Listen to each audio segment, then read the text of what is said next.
Welcome to the Game Changer 00100 show. I'm your host, Game Changer, and we're going to talk about an episode that I seen and wanted to share with you all of the Grapevine. And this says the colonization of Black beauty. Now, I've only seen the first, say, 30 minutes of this, and this is an hour and 13 minutes. This might be a two, maybe even a three-parter, because y'all know how I like to break down every detail of what's said. But this one is just rich in things. I found myself damn near talking to myself while watching this. And I'm like, am I talking to myself or am I rehearsing for a show to come? Because this is some good stuff. So basically it features 7 Black women and 1 Black man. And they talk about ism. They're on here to spit that ism. You know, racism, colorism, sexism, ism. I'm a victim of ism. It's so much ism going on out there. It's all because of the ism. So yeah, that is the word today, ism. And basically, it's a lot of reinforcing the victim narrative, et cetera, et cetera, et cetera. You know, y'all have heard it all before. But there's some interesting twist in it. And during this, one of the people actually says, Black men seem to want Black women's body and white women's face. I guess they mean like Fergie or something like that. I don't know what that means. And it most certainly isn't true. But if a woman has a nice face and you associate that with a white woman's face, then there's truth in that. And if she has a nice body and you associate that with a Black woman's body, you know, and I'm not talking about the modern Black woman's body, I'm talking about like a Black woman's 80s body, then that is also true. But there's a lot of presumption there. Now, this one, I will say that they did ask a Black quote unquote man. And when y'all hear me say quote unquote, y'all will understand why. But nevertheless, let me share screens.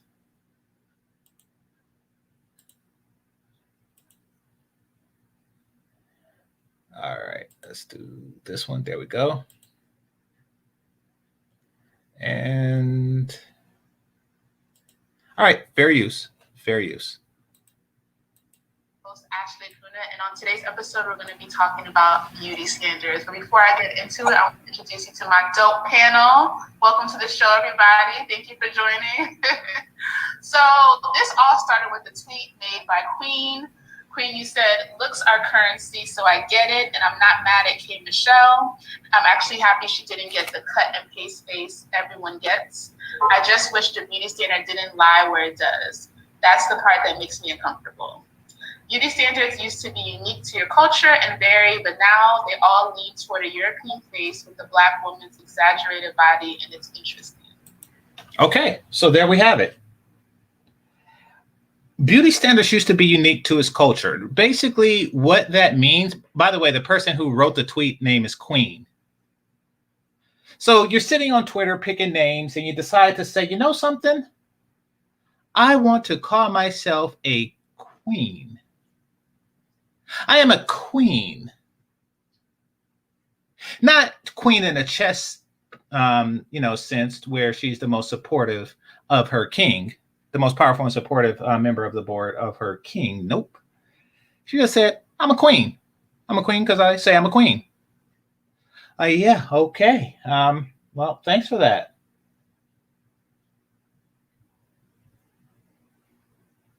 But she's not a queen in that sense. Anyway, she says that she's upset that the beauty standard used to be unique to her culture. Now, what does she mean by that?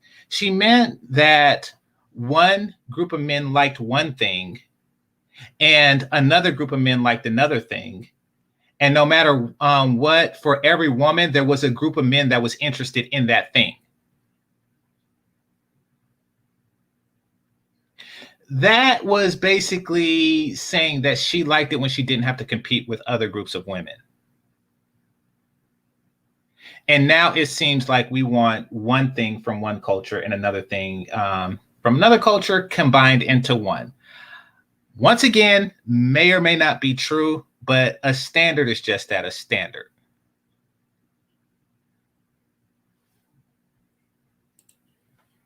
Now, I read this, and Queen, I tweeted you right away. I think it was late night.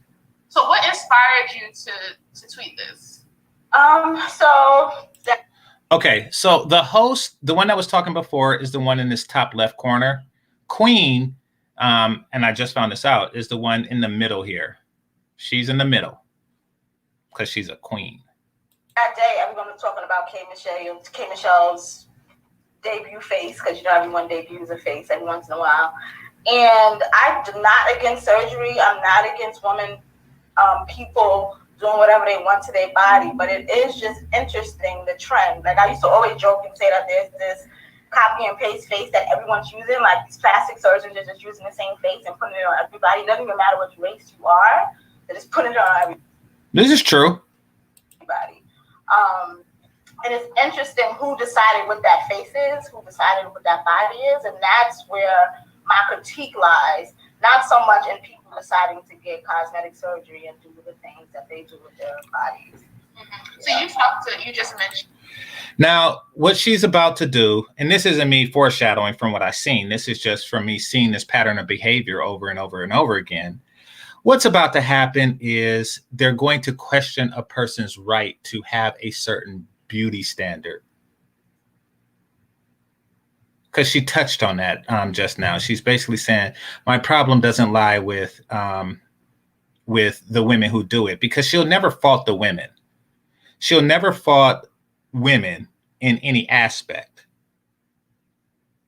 So women are out getting surgeries to look a certain way, but it's not their fault. It's the men's fault for wanting women to look a certain way. Watching you see. Hit the like button. There is kind of like a blueprint for what this surgery should look like by face and body. I agree with you. I personally think the Kardashians have a lot to do with that. Does anybody else have any thoughts on that? Do they agree or disagree with what Queen said and the current beauty? Okay, slight spoiler. They're never going to disagree with each other. The sisterhood never disagrees with each other. Standards. Go ahead, Sakina. Well, I definitely agree with a lot of what Queen said. She's in the bottom right. This one right here, who's cut off a little bit. I think that it's extremely dangerous for Black women to imitate white women imitating them. I also think that there's, we know history shows that there's a long, long history of, these European aesthetics, sort of pulling and taking from what Black women have naturally, i.e. Sarah Bartman, and also simultaneously.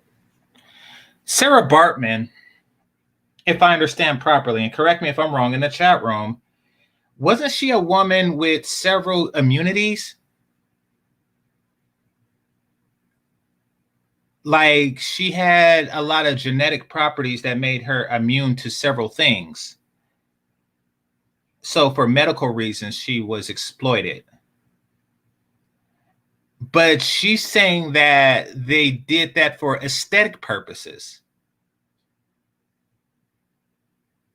And that's one of the things I'm going to touch hard in this video, because they bring up a lot of very tragic things. And then they talk about the looks. Like, how does this affect the beauty standard? It's funny it's weird when they bring up like something like slavery and then say, and this affects the beauty standard. It's because you're bringing up something extraordinary and tragic and then compared it to something trivial. Beauty is trivial. Of all the things that was going on, you're talking about the looks. Like, you're talking about a woman whose immunities and just genetic qualities was stolen from her. They didn't actually steal her looks. They weren't after that. She had the cure in her genes for X, Y, and Z. But for you, it was all about her looks. Very weird. All right, let's continue. Psychologically terrorizing us for looking the way that we look, for our big lips, for our big breasts, for our big booties. So, that's exactly what we do. Black man, you hear this, right? That is what you do. You should be ashamed of yourself. You walk up to a black woman and says, I'm going to psychologically terrorize you for having big breast. You big breast beast. In fact, of all the complaints that black men have for black women, big breasts is like top of the list. And big booties is top of the list too. Remember Sir Mix-a-Lot's song, I hate big butts and I cannot lie? And we're always talking about how much we hate their full lips. It's terrorism. We're terrorizing them. We're demonized and made to feel like we're ugly. No, literally told that we're ugly by everything in the media. Yet you're taking our aesthetic and putting it on a non-black body, and then that's the beauty standard. Oh, this is getting confusing. Now, this is very confusing, and I try to B-dub explain these things the best I can.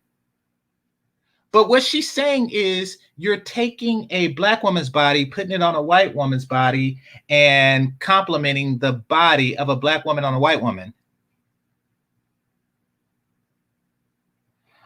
Doesn't make sense, but I'll try. I think what she's getting at is that she lives in a world in her mind. Get the likes up, people. She lives in a world in her mind where we only compliment big breasts on non-black women. And furthermore, black women have the patent on big breasts.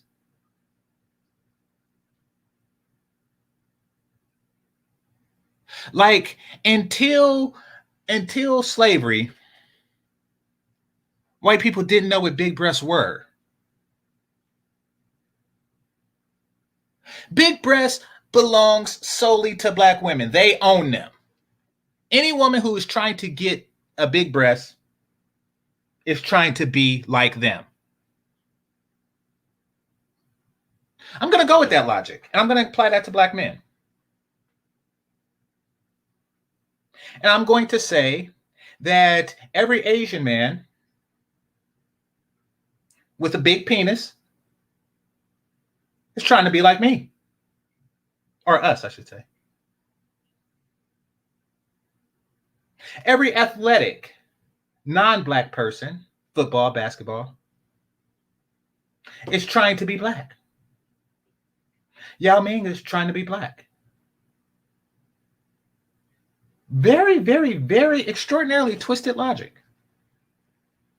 It's like I own the patent on something. Every black man who attempts to be a doctor is trying to be Indian or Asian of some sort. That is where this logic is going. So because a woman wants a white woman wants big breasts,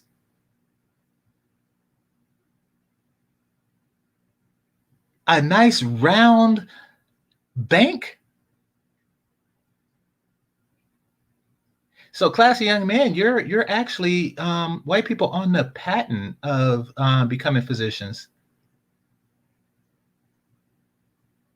So yeah, you're copying white people. In fact, being wealthy at all is really just copying white people.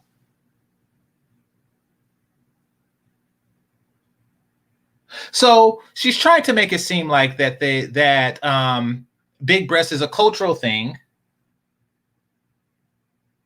and every woman who has big breasts is cultural appropriation. And if you like a woman who's not black with big breasts, something is wrong with you. Your mind is colonized. Like, huh?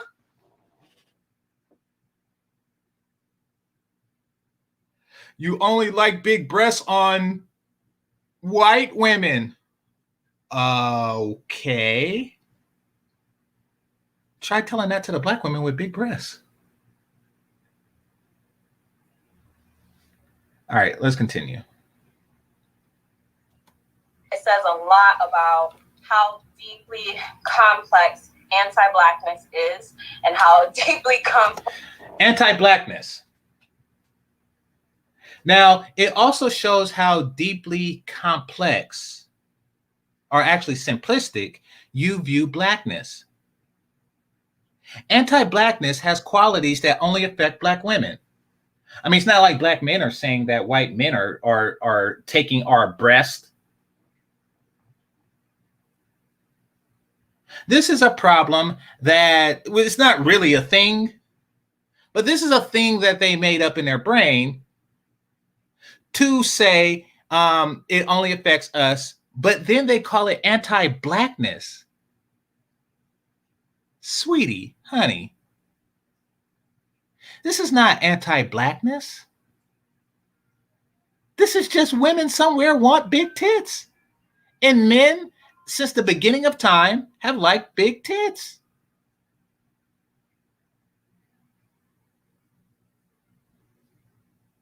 That's one of the things that's missing from the song. Slim waist, pretty face with the big bank.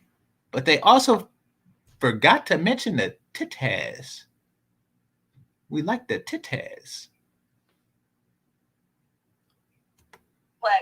the war against Black women are. Like, I always think about what this means for our well-being, right? What it means for our spirit, and the fact that so many women are willing to put their lives on the line, right? How many women do we know that have not made it off that table? They're putting their lives on the line. And yeah, you know, the men in Vietnam and Normandy and the Civil War and Gettysburg and stuff, yeah, they did it too, but we put our lives on the line because we die on the table to get big breasts, even though we claim to have it naturally. Oh? So you're faulting white women for going under the knife to get big titties because you're saying that they're trying to be like you. Who are you trying to be like when you risk your life to get big titties? Who are you risking life and tit for? Who are you trying to be like? You're trying to be like yourself. What is that? What? So before you were saying we have the patent on big titties and you are infringing on our copyright tits, our copywritten tits. And then you are saying that we have to risk our lives to get the fake titties to be ourselves.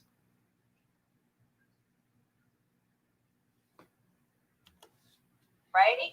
They're willing to put their lives on the line to accomplish something that they don't have to accomplish because you have it inherently.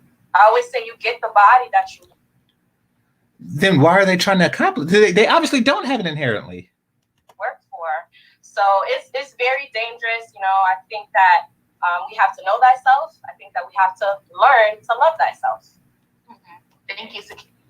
I have nothing against big tits. Would I prefer a woman with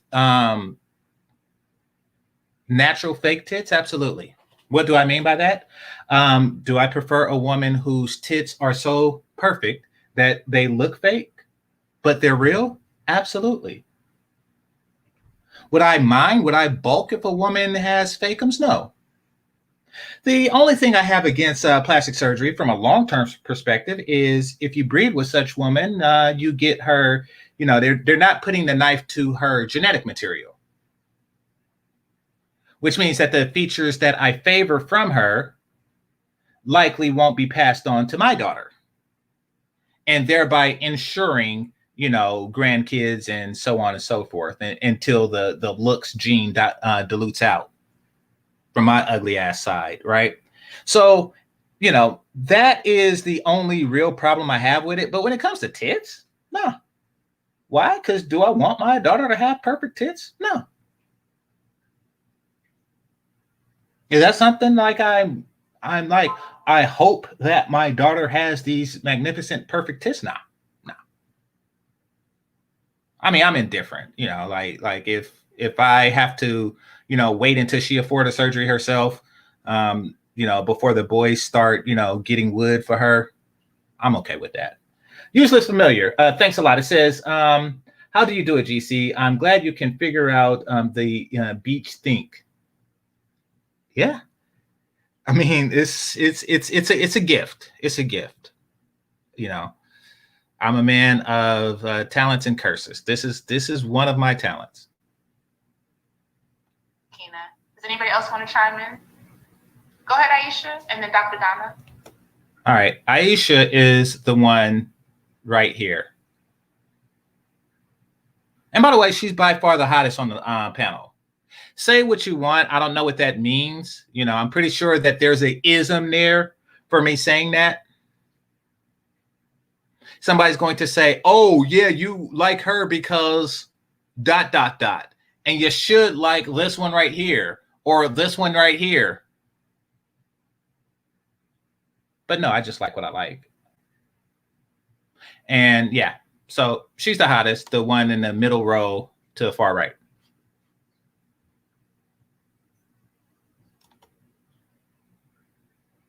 We can't hear you. Sorry, guys.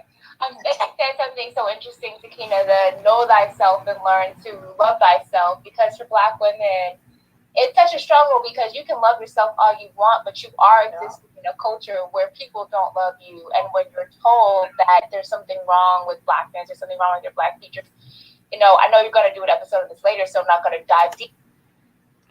Who's telling people that?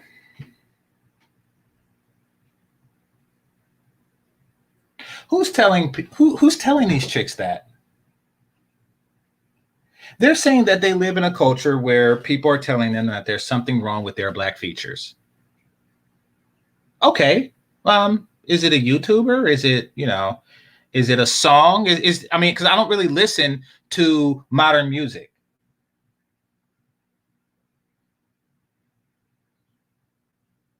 Is there a song out there that says, fuck your lips, fuck your hips, fuck your eyes, fuck your thighs? Like, is there a song out there like that? Or are you just hearing voices in your head and you think it's people? Like, do you have a beautiful mind? Do you have like imaginary people? Beautiful Mind is a movie and the guy had, well, I'm not going to spoil it, but do you have like, is it Obi-Wan? Is it Obi-Wan? Y'all remember how Luke Skywalker was the only person that could see Obi-Wan and Yoda after death? Like they came like a hollow projection through the Force. And it was like, you must go to Dagobah, Luke. Do they get like hollow images from the Force? And then they say stuff like, you are an ugly ass bitch. You. Is that what's going on in her brain? And she's just projecting her delusions among the regular populace? Can't believe this. Deep, but I saw part of Rita Moreno's memoir where she talks about having, Rita Moreno looks like a white woman, okay? She talks about having a grandfather who was dark and was African descent. And her worry and fret that her daughter was going to come out Black. Right. And she literally writes in her memoir, how would I love this child? How would the world? I don't know who this chick is. But it is a chick and they're accusing men of this crap. Her brain is so fucked up that she has problems loving her own child or grandchild. What does that have to do with us? Can't you just say this chick has issues? Why is it everybody else attacking? How can I love this child? Because it's your child. First of all, why does a child have to look a certain type of way for you to love it? Why are y'all listening to the memoirs of crazy people? React to this child. What would my husband think? Mm-hmm. You have Black women existing in a world where literally... Okay, let me make sure if I understand this correct. You have a swirling Black woman who is with the white man, and she is saying, how can I love my child?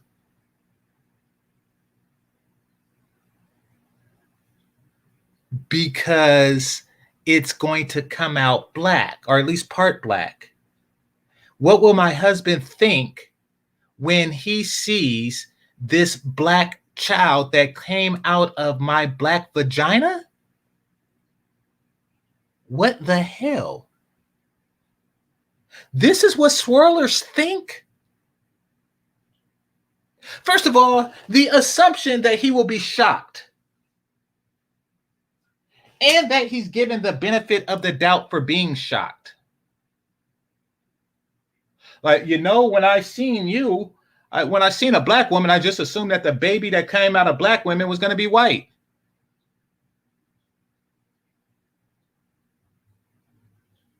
And she admits that she don't love it.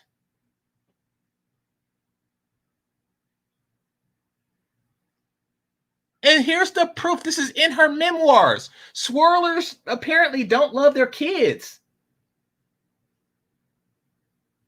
Now, of course, they don't love their boys because they're swirling. So they hate Black men, then, Anyway, and that's why they're unsuccessful in their ventures for interracial dating. But the whole thing is just a failed enterprise. And it's a experiment in crazy. There are people who feel and have been socialized to believe that Black skin and Black features are unlovable, are undesirable, are sinful. And so you're trying to love yourself in that.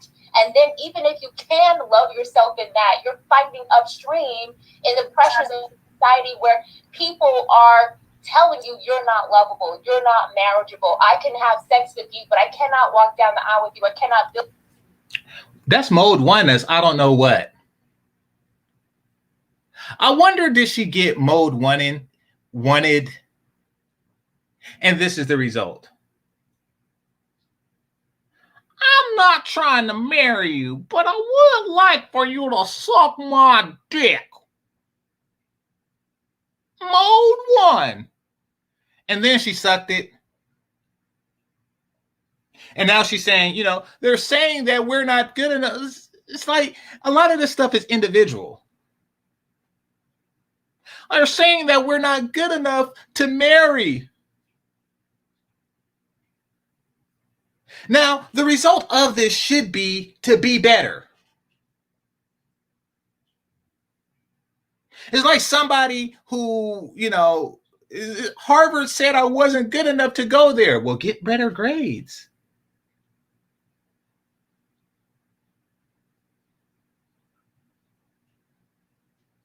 Like the NBA said I wasn't talented enough to join. Well, get better at ball and hoop and bounce.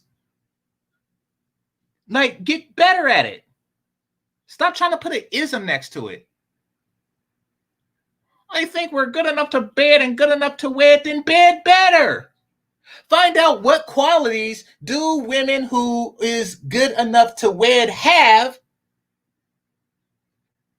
and give those qualities rigorously. And it starts by you getting me a sandwich. Damn it. Build with you because you look like this, and I've been socialized to believe that this is not the prize. And so you have. Now she's under the impression that they're not good enough to wed because of the way they look. But you're good enough to bed? Like, people bed on the way that a person looks too. In fact, the difference between somebody who is good enough to bed and not good enough to wed isn't really their looks, it's more their actions. Like, if a person is good enough to bed, then she meets the physical criteria. But if she's not good enough to wed, she lacks other criteria. that you are completely unaware of? Women who very much do love themselves and still make decisions, like you were saying, Sakina, just because they're trying to make it in a world where the anti-Blackness is that real. And the second thing I wanted to say is that there's a real long history of appropriating Black features. I mean, I said this before, but the Kardashians are on the end of a long continuum. I can remember where if you said someone had a big butt in the 80s, you were calling them fat. Them was fighting. So if you said a person had a big butt in the 80s, that was calling them fat. I was around for the 80s. Okay, but hold on one moment. Sir, it's a lot.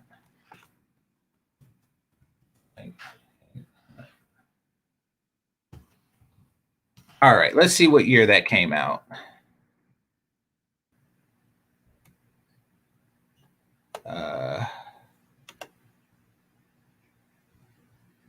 All right, 1992.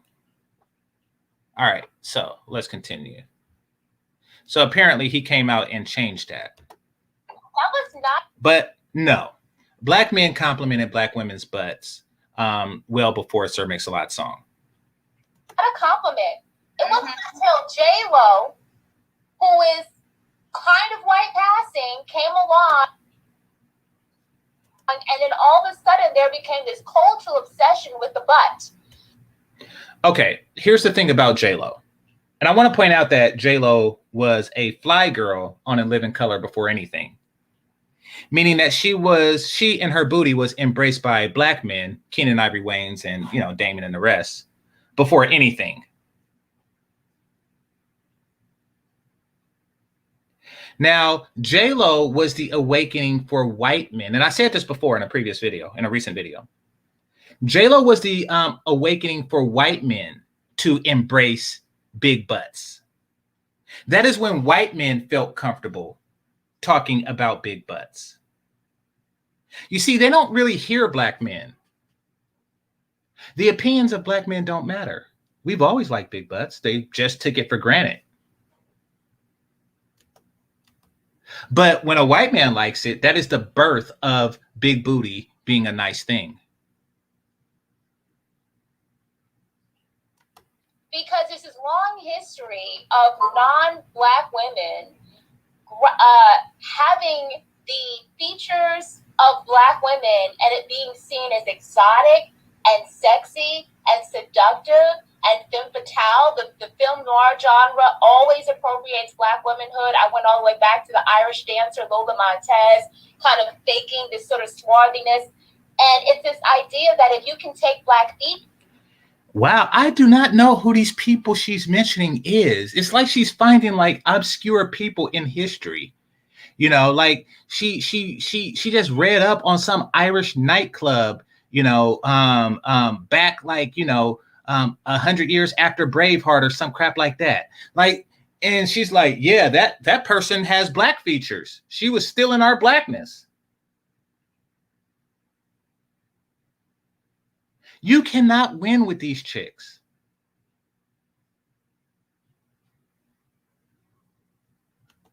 Features and put them in white, you can erase them of their sin and you can make them palatable. And that's okay. Erase them from their sin. What sin? So let's just take Scarlett Johansson, right? Scarlett Johansson has full lips. So let's just say that Black women have the patent on full lips. So she stole Black women's lips, or Angelina Jolie too. She owes Black women royalty for having those lips. Is anybody saying that Angelina Jolie, she has Black lips and therefore is beautiful only on her? They're just making this crap up as they go along.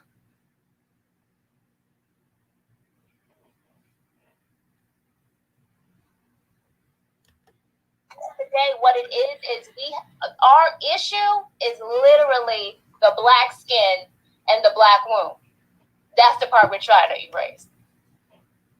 What does the womb have anything to do with looks? You lost me there. And trust me, I try to be the BW explainer. That made no sense.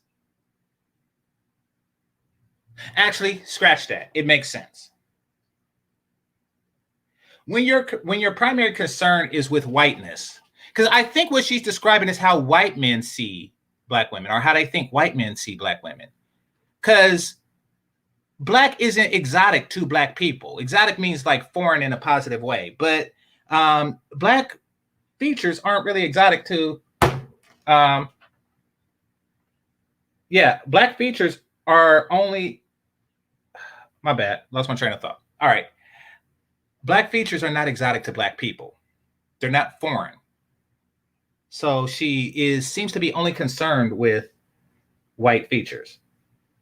So yes, a white man would think that way. Kind of like we would say to a black woman, say Kenya Moore, a black woman, a dark-skinned black woman with blue eyes, that, oh, that's exotic. Because it's not something that's common amongst black women.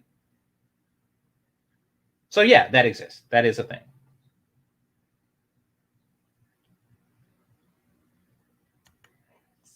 Thank you, Aisha. Go ahead, Dr. Donna.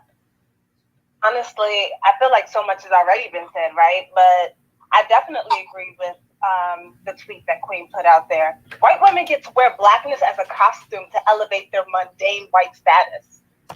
Oh, God. Oh, God. This is okay.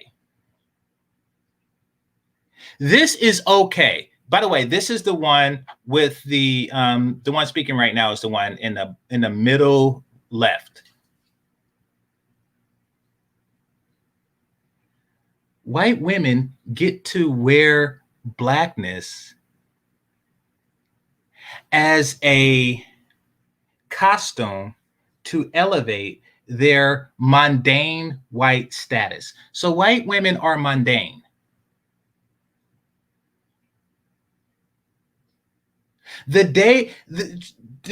Just a regular white girl, you're mundane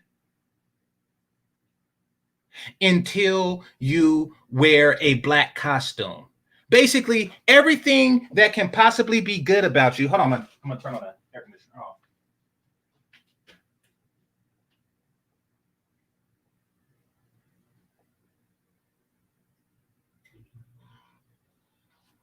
Everything that can possibly be good about you comes from us. If you have big breasts, that's us. If you have full lips, that's us. If you have almond eyes, that's us. If you have a big booty, that's us. It's like, dang.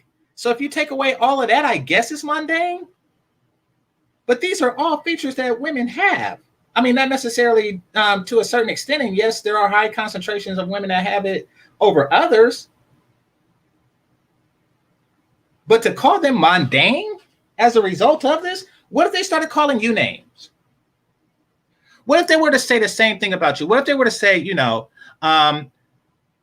black women wear our hair as a costume to, hide their nappy existence or their bald existence? See, that's not very nice, now is it? That's not a very nice thing to say.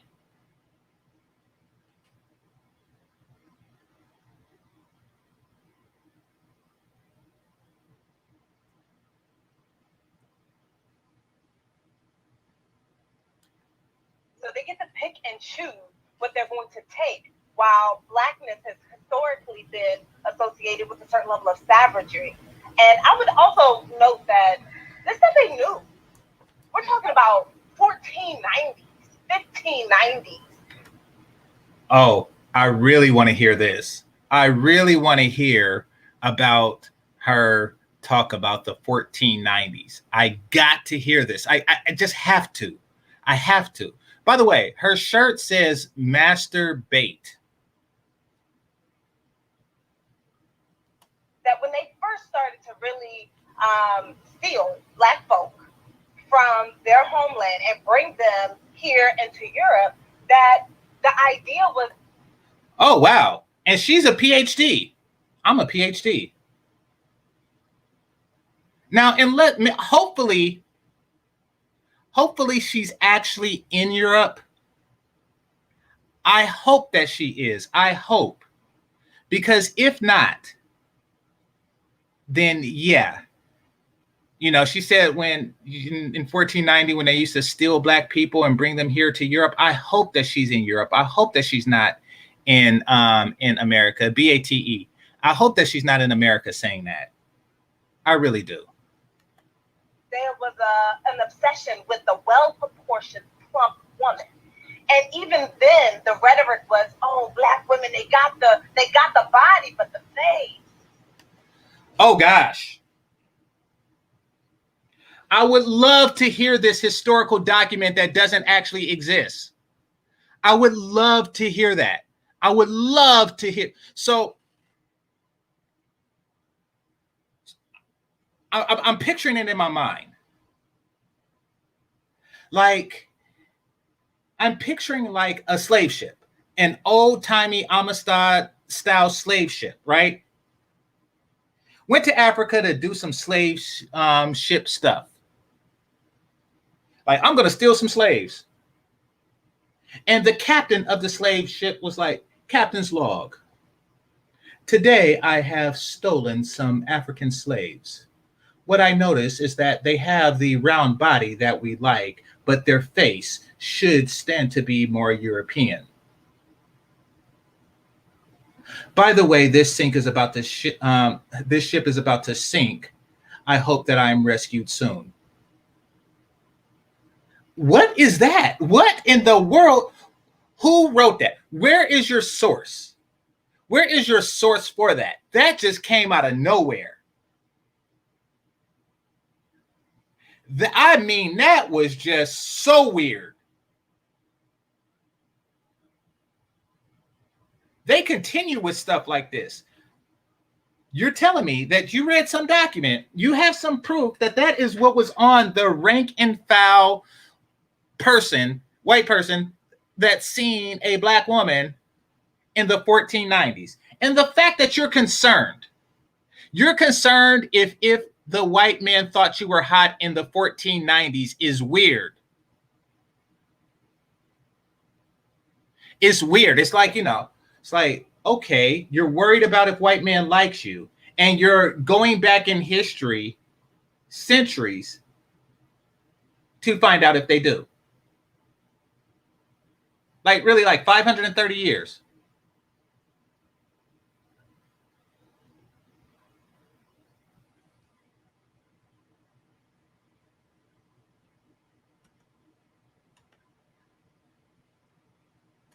Okay, well, put the link in there.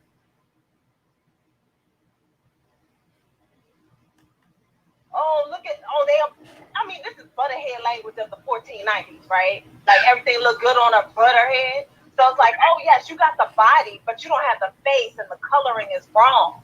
And if your color was right, and if your face was more European in looks, then you would be more beautiful. So the current beauty standard is basically.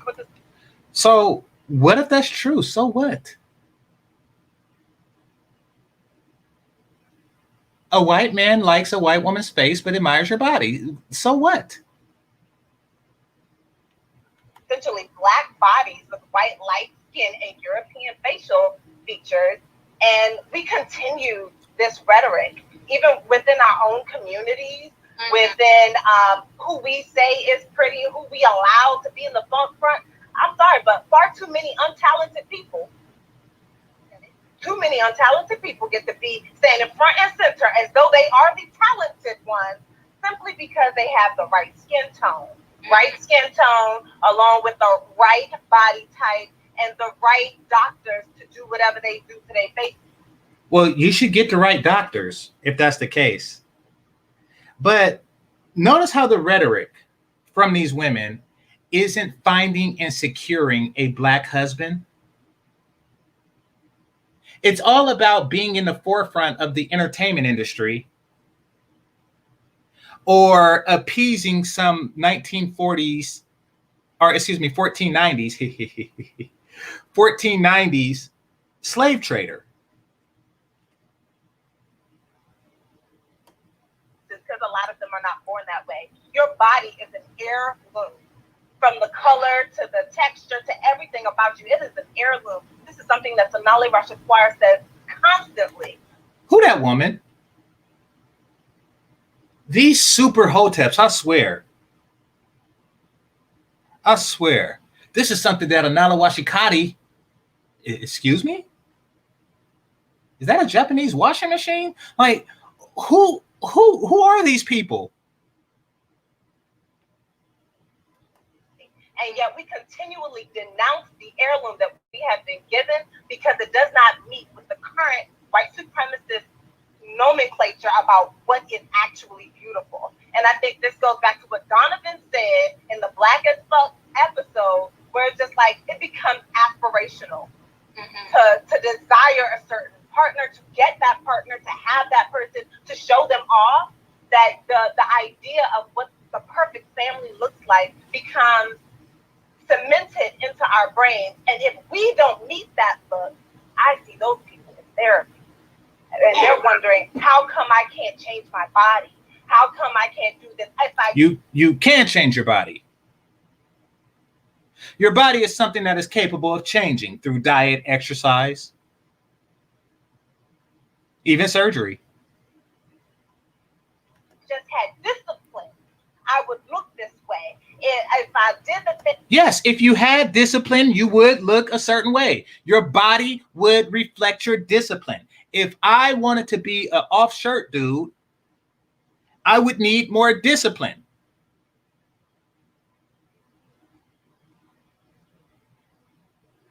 You know those off-shirt dudes, they wake up at 6 a.m, run 10 miles, and then they come home and put 6 eggs in a blender, 6 raw eggs in a blender, and then yes, that takes discipline, and as a result, they're off-shirt dudes. Always looking for an excuse to take their shirt off. Like, all right, dude, you work out. Dang, I work out too, but not as much as you. Ain't got to show it off. Being Burger King, like, yes, can I have 2 packets of ketchup? I'm out of ketchup. And they just rip their shirt off. They look for every excuse to take their shirt off. If I want to be that dude, but I need more discipline. I damn sure don't say it's such and such beauty standard that you want that dude. Thing my mama said with the bleaching cream, I would have the right skin tone. People come. Your mama said, your mama, who I'm assuming is as dark as you, told me or told you that if you had the right bleaching cream, apparently your mama had the wrong bleaching cream, but if you had the right one, you would be the right complexion. What does that have to do with us? Issues that your mama passed to you. That is your mama's issues. Like dating back to 1490, apparently, your mamas always wanted to appease the slave traders. And they're just instilling this crap into you. To therapy to fix things that are never broken because white supremacy told them something was wrong. Woo! Wow, that was great, Dr. Donna. And you brought up a great point in terms of who's in the front and who's in the back. And I remember, Sakina, you said this to me years ago. You said, as a dancer, you said, okay, look at the main person. She is a dancer. She's a dancer. Sakina is the one down here to the right. She is a dancer. And we know we're not talking about ballet. Why? Because ballerinas float. They don't fly, but they float a little bit. Kind of like that ragweed that when you blow on it, it don't just drop to the ground. It floats. It floats. That's ballerinas. It floats. She don't float. She plop. So we know she's not a ballerina. So what kind of dance is it? Like, Can you do like the kick? Can you do like the dancer's kick that they do that don't hurt, but it's a kick? No, because of thigh fat. And if you could, I wouldn't want to see it. You're a dancer. Okay. Everybody's a dancer. Each and every single person is a dancer.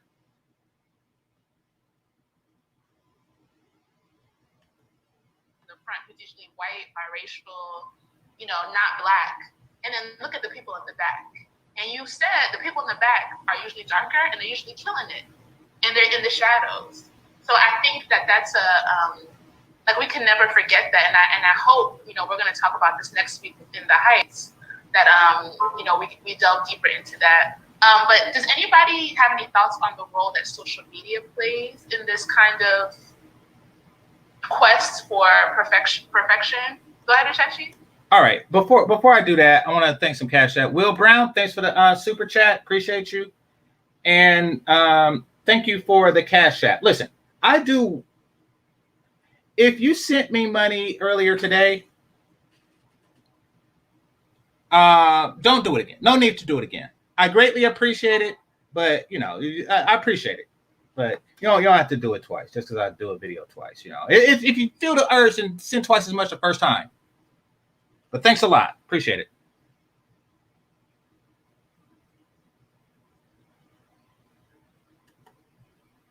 You have definitely entered the age of Can you speak up? Sorry. Yeah. You have definitely entered the age of the Instagram phase. And it is an actual.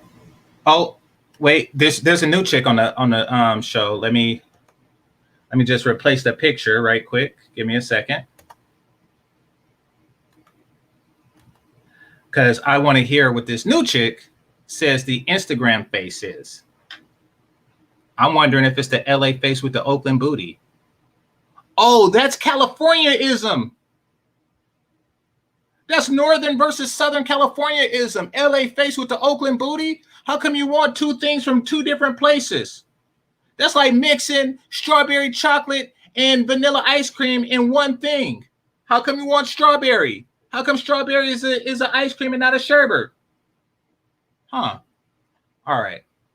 So let me clip this. Give me a second.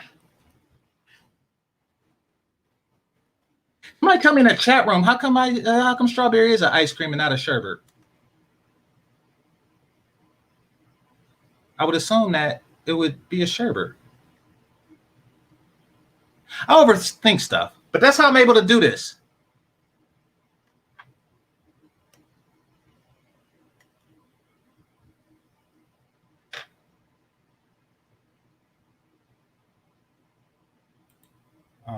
Okay, perfect. All right, give me a second.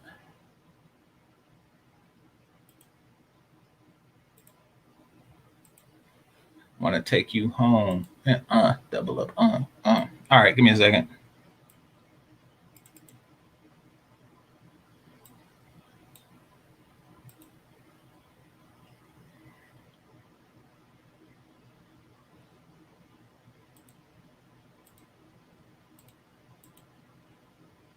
All right, so the new chick talking is the one in the bottom right. So the one that was talking before is the one in the bottom middle. All right, get it, got it, good. All right. It is an actual commodity.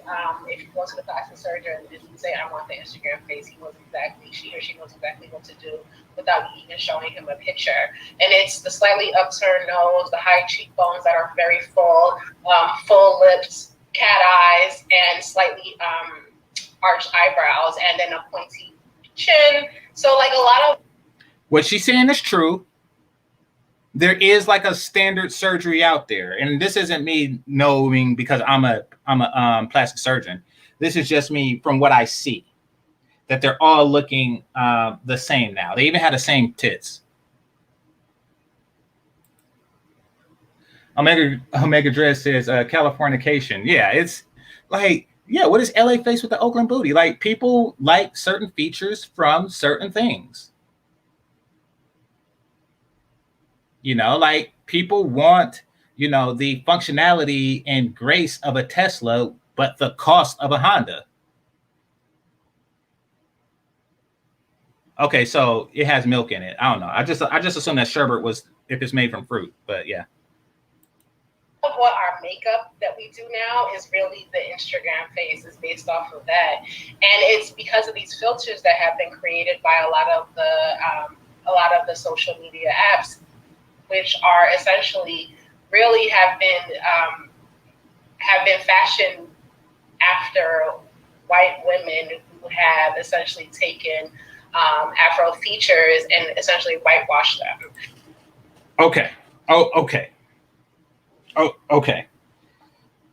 I want to see if I understand this properly. First of all, I want y'all to look at her full screen. Let's start there.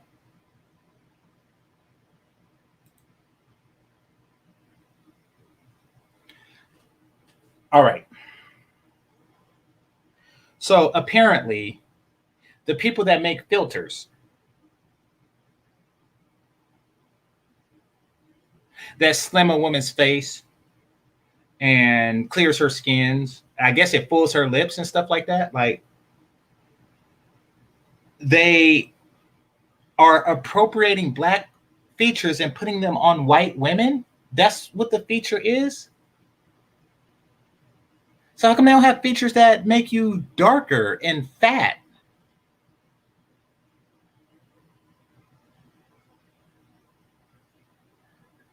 Well, so Kevin Murray says whitewashing Afro features. No, it can't really be that, because why would a white person whitewash Afro features? It would mean that they have Afro features to begin with, to whitewash. So it's not that. It's something stranger. She either means that they're putting the features on them,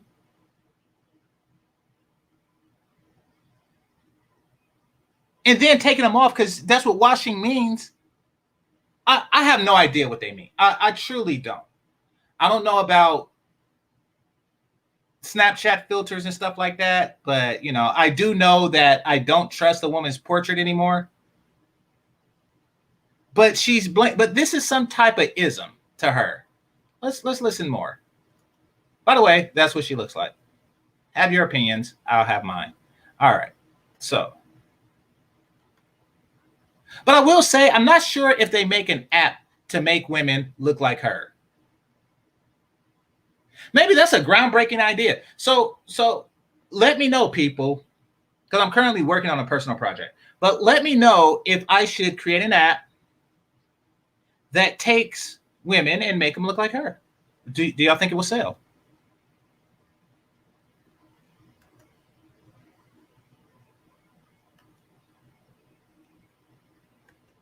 And then so what these apps end up doing is giving people these filters. People see themselves in these filters, and it's not just our particular features, but it's also things like skin texture and coloring and things like that. Where like we are entered an age where we rarely see somebody with textured skin, but that's very normal, or we rarely see somebody with acne. That's very normal because we.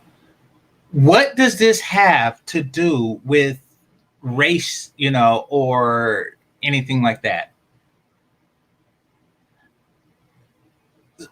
Okay, I get it. The filters filter out blemishes.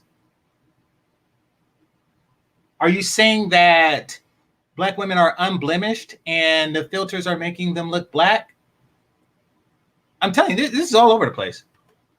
Been able to filter everything, Facetune, you could think like all of these things are so normalized. So when you see people in real life, or when people see themselves in real life, and that's been actually increased over the pandemic, where people are dissatisfied with how they look because they've had to look at themselves more. Wow. Just wow. I don't know where she's getting these stats or where she's getting this information. But what was just said was that during a pandemic, people have to look at themselves more. Because before the pandemic, people didn't really look at themselves. They just remembered what they looked like in a Snapchat filter. But now people are looking at themselves because of the pandemic. The pandemic has really forced me to look at myself in the mirror. Really? What in the hell were you doing before? Were you like in selfie mode, brushing your teeth and doing your hair? What in the hell were you doing before? So on top of that weird statement, she continues to say that they're dissatisfied. I'm picturing the person. I'm picturing the lowly soul that says, you know something? Ever since the pandemic, I realized that I am an ugly motherfucker. I did not know how ugly I was until the pandemic. I thought I was hot. But because we're on lockdown and, we're forced to wear a mask, I realized exactly how ugly I am. Oh, I have to explore the brains of certain people is a spectacular adventure. It is a spectacular adventure.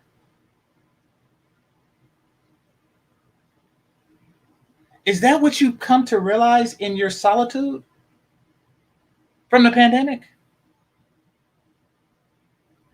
Sitting up in my room,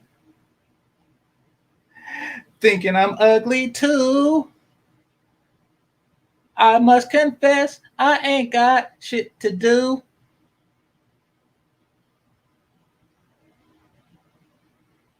And how does she know about this for anybody but herself? What do I mean by that? So in order for her to come to this conclusion, she actually has to go out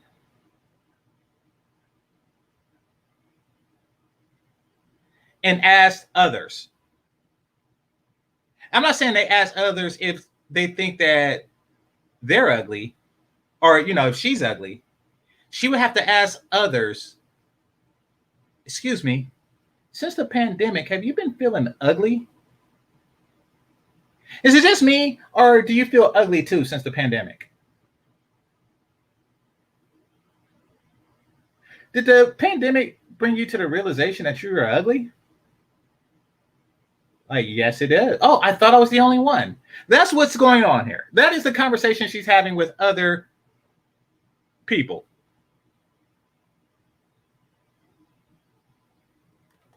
And then the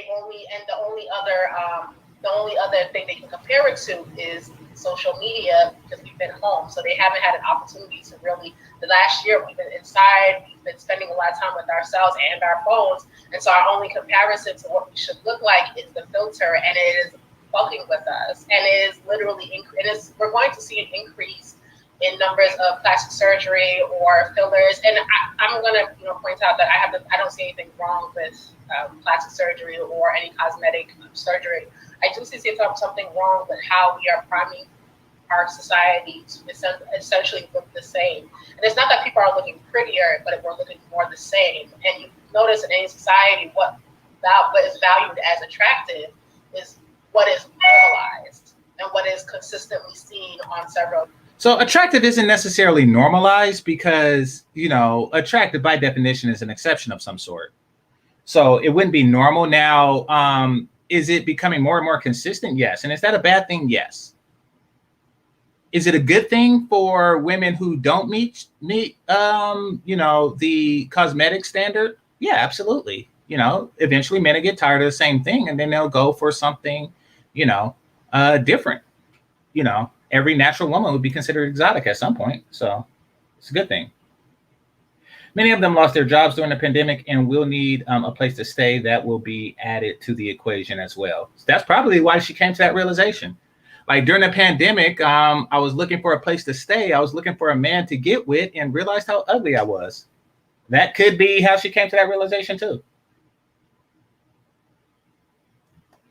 Occasion. So from 20 years from now, beauty standards change, but what we're going to see in 5 years is light skin with that particular Instagram face. Right. Thank you, Cheshi. Go ahead, Donovan, and then Taryn. Yeah. So dope points already. I just wanted to talk about the social media aspect because I find that social media is like the trickle down from celebrity culture. And celebrity culture, we started talking about what's this lady's name who got her face done recently? K. Michelle. Talked about K. Michelle. And the way that it trickles down is that K. Michelle became a reality star as well. You have this reality star group, and then you have the influencer group, right? And it's all based off of being an exception. It's all based off of fame. It's all based off of money and material things that come. The celebrity group is based off of fame. I'm scratching my head on that one. The celebrity group is based off of fame. Is he trying to say that you have to be famous to be a celebrity? Because that's a very true statement. That's kind of like saying the modeling industry is based on looks. With it. And I find that what social media does is that it bridges the gap between celebrity culture and your average everyday person. So you have the possibility to become a very famous person off of being exceptional. And if that means that being exceptional is having a big butt or clear skin or seeming perfect, a lot of people buy into that type of culture. And I think social media over the years has created a very narcissistic prototype of an average everyday person where you may not even think about it in that context. But I know for me, I spent a lot of time on Instagram. And in doing that, I was receiving a lot of images of what things should look like or not look like. I've used Facetune. I know my friends have used different apps. Okay. This guy is filtering his face. I don't know what Facetune is. I'm assuming it's some type of filter or something or other, but okay. And filters for their photos. And what I'm saying is that it's hard to keep that in one space. It's hard to keep social media in the phone. It comes and it pours itself out. So I don't know if y'all remember, but back in the day, pre-reality TV, wigs didn't look exactly the way that wigs come through now, or the nails, or the makeup. People just didn't look like that. And now, as a result of everything that has happened, people walk out their house looking like a Muppet. A lot of times, very Muppetish. And it's something that we have to talk about because on one end, it may just seem just about aesthetics, but what it really comes down to is power. It comes down to wanting to feel special. Dr. Don. Oh, wow. I get what he's saying because a lot of a woman's power is in her looks. What is disturbing is that he's a man saying it. Anna talked about people who wind up in her office because they don't feel and look like those people. And I would say that's because they feel powerless. So I think like a part of the conversation is that people just want to feel powerful. So it may not be like I hate myself or I don't love myself, but it's just that they want to feel something different. They want to feel in, just like we did when we were young.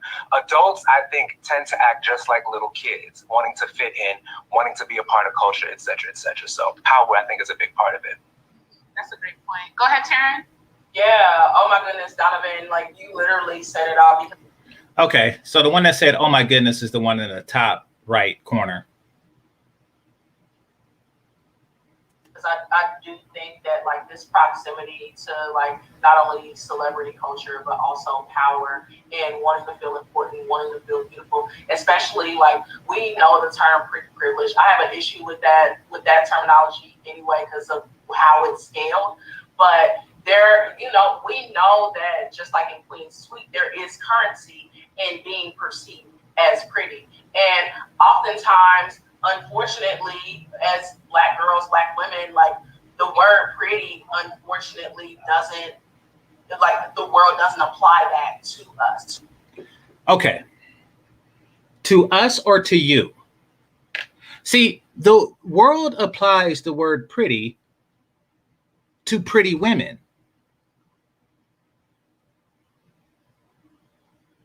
Like, didn't we have like a recent Miss Universe, Miss Teen Universe, and, Miss something or other? They all were Black women.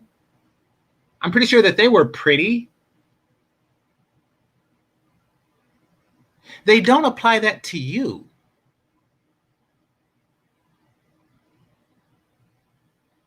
Too many of us, especially because when we put in featurism, hair texturism, colorism, all of these isms just fall into that.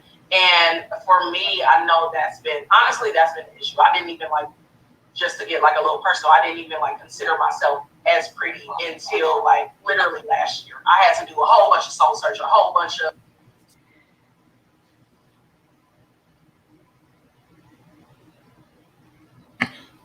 Why do women think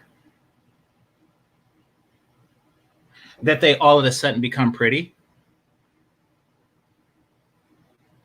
Why do they think that they're prettier when they get older? Like, you didn't think you were pretty at 18, but you think you're pretty now. So a lot of times what happens is that men become more desperate, or at least men in their age bracket becomes more desperate. So they get a little bit more attention and it's like, oh, I'm pretty now. It's like, nah, I think that the men are just looking for somebody to die with.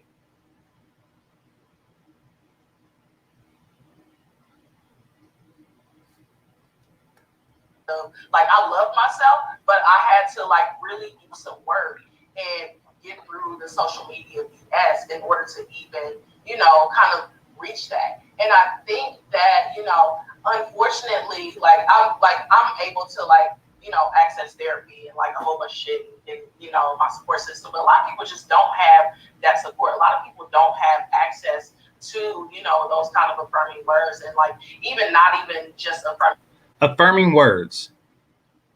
These chicks are convincing them. I'm not going to say if she's pretty or not, in my opinion, but that's usually a judgment that others make of you, not one that you make of yourself.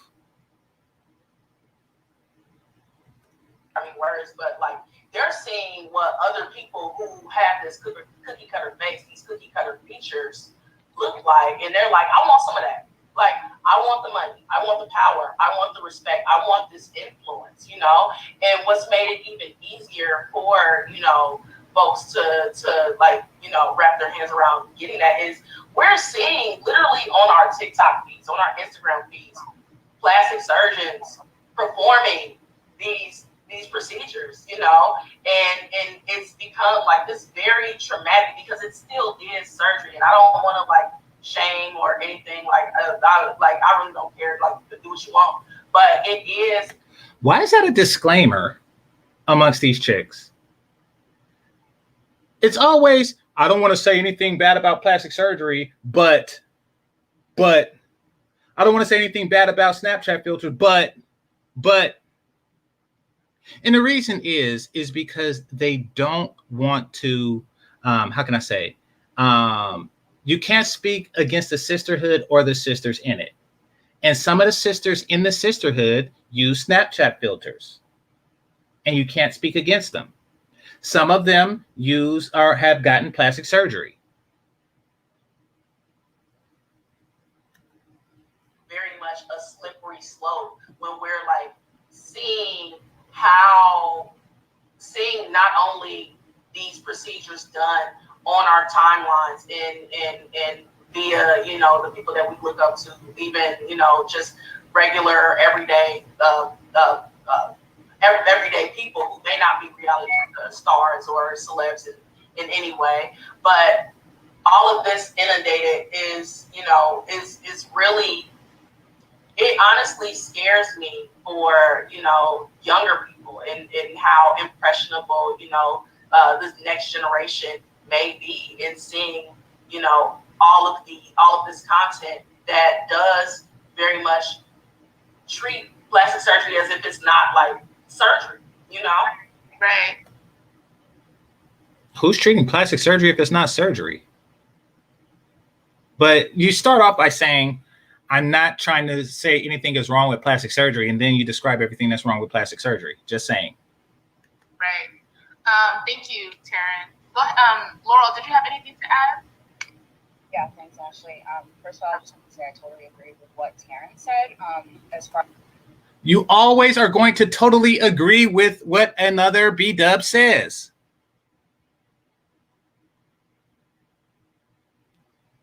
as the soul searching goes, right? I think for a lot of us, especially me during the pandemic, you took a step back to really think about a lot of things, about how you view yourself, especially sitting on social media all day like I was doing on Instagram, looking at a whole bunch of different people, different faces, different bodies, and then you're comparing them to your own. Okay. This is the person speaking. She just says that she spends a lot of time on social media looking at other people's faces and other people's body and comparing it to her own. Well, that's the first step. The second step should be taken on a treadmill, as well as the third step, the fourth step, the fifth step, the sixth step, the seventh step. You basically hop on that treadmill and you continue stepping until the time comes to step off of it.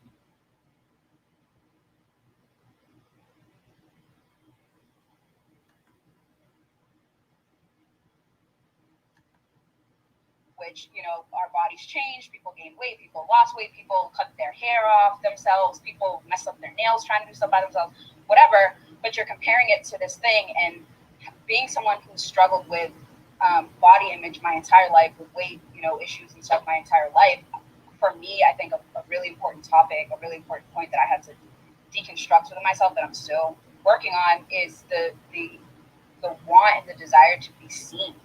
Like, for me, when I was in 8th grade, I remember I grew up in Catholic school, so me and my brother were always the only people of color in the schools, right? And so everybody had the like silky hair, long hair, super thin. Everyone was fitting into Hollister and AirPods. So in the 8th grade, you were big. But you don't really say that you're big. You say everybody else is thin.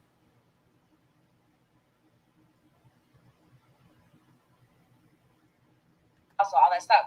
I couldn't fit into that. And so I said, when I go to high school. You couldn't fit into whatever a Hollister is. Something that's designed for other 13-year-olds. But the problem wasn't with you. The problem was with them somehow. School. I was going to a public school, so for the first time, I was going to be around thousands of people, you know, all different kind of stuff. And I was like, well, I need to be more white. Like, I need to fit that beauty standard if I want to have friends, if I want people to. Well, you need to be more thin.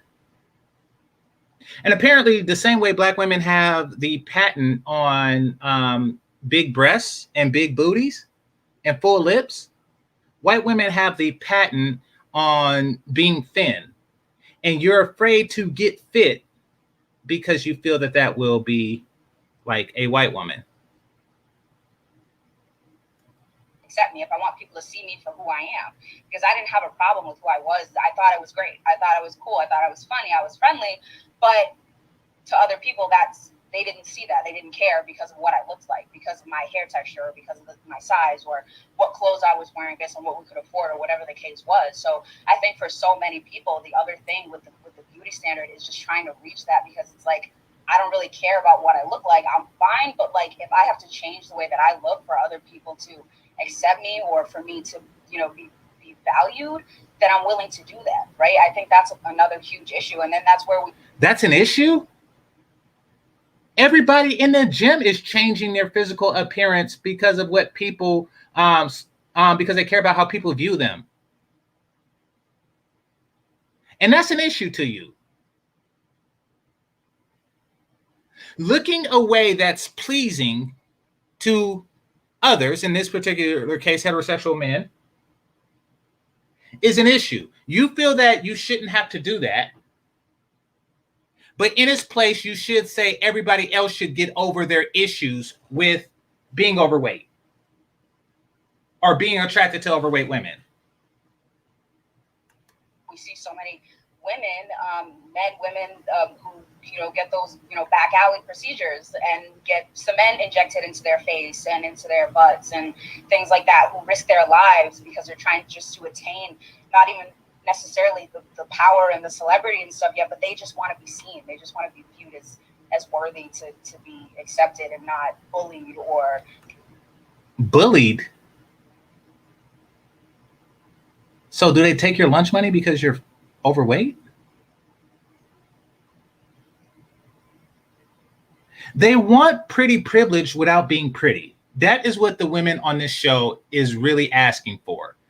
I would like to have the privilege of a pretty woman without the pain that is required for a woman to become pretty. That is essentially what she's requesting. counted out, you know. Mm-hmm. Thank you, Laurel. So what does the future look like if we continue on this road of sameness? Go ahead, Achechi. I don't even think that it's necessarily sameness that we have to be concerned about, but more so how we navigate desirability and politics. Because all of these things are what is really driving this, I guess, this trend of us looking the same. People have always attempted to attain a standard of beauty, and it's usually a similar look, whether it's fashion, whether it's through our makeup, whether it's through hair. I mean, you could look at pictures of the 1920s and you saw everybody had the finger waves and the bob at the bottom, like everybody wore it. So we do aspire to the similar things. What's different now is that we have more knowledge about why we're entertaining certain ideologies and why we are looking to be desired, why we're looking to be not to be disposed, because what happens is when you don't fit the standard, you are disposed of in our society. I have no idea what she's talking about. Like, do they feel that they're about to be disposed of because they look a certain way? I'm lost on this one. We're coming across the part where I didn't listen to before. Or you were told that you are invaluable. And I think a lot of us have to also consider the... No, it's not that you're invaluable, but you are significantly less valuable. Unattractive women are significantly less valuable than attractive women. I repeat, unattractive women are significantly less valuable than attractive women.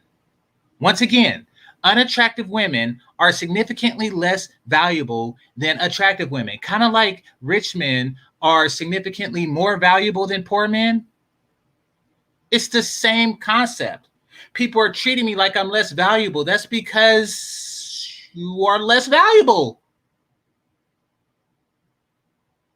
I don't walk up to extraordinarily talented people and say, I'm just as valuable as you. I don't go up to Neil deGrasse Tyson and say, I'm just as valuable as you. Like when they had those movies where the asteroid was about to hit the Earth, and then they had like their best and their brightest hop on a spaceship and go to the asteroid and break it in two or something like that. The people they selected to do that were valuable. A Navy SEAL is more valuable than the person that peels the potatoes. You are the potato peeler of women. Yes, you are less valuable to the war effort. A general is extremely valuable to the war effort.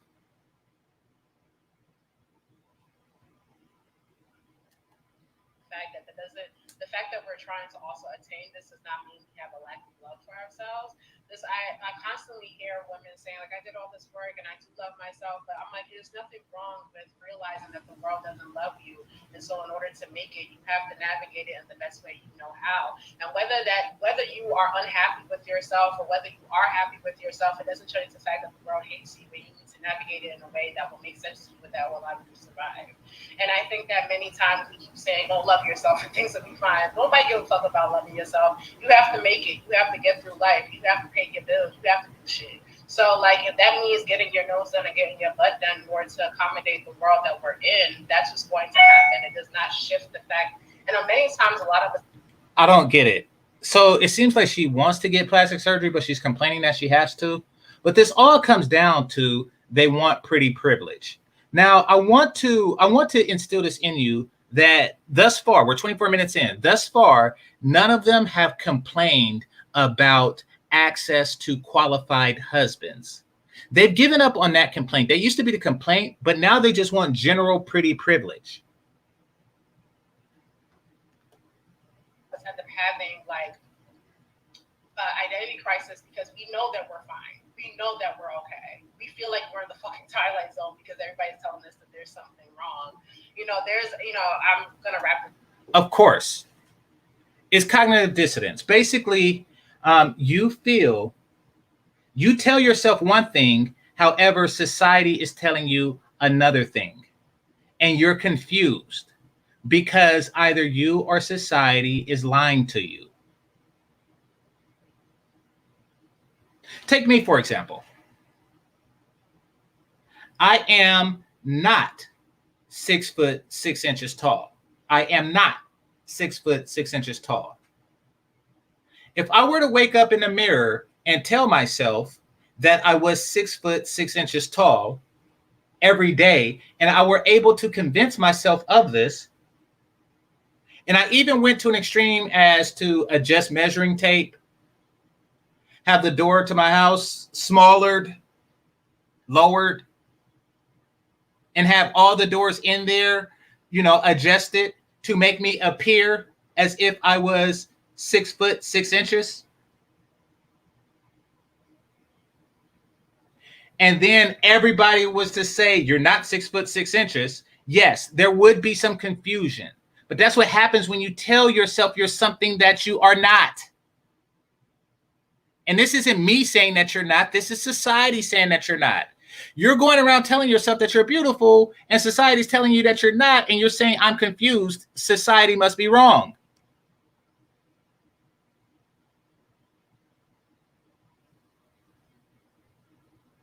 I mean, people just identify as anything nowadays. Oh, I identify as beautiful. Is that what the B stands for in the LGBT? Does that stand for beautiful? Like, you can just be anything you want.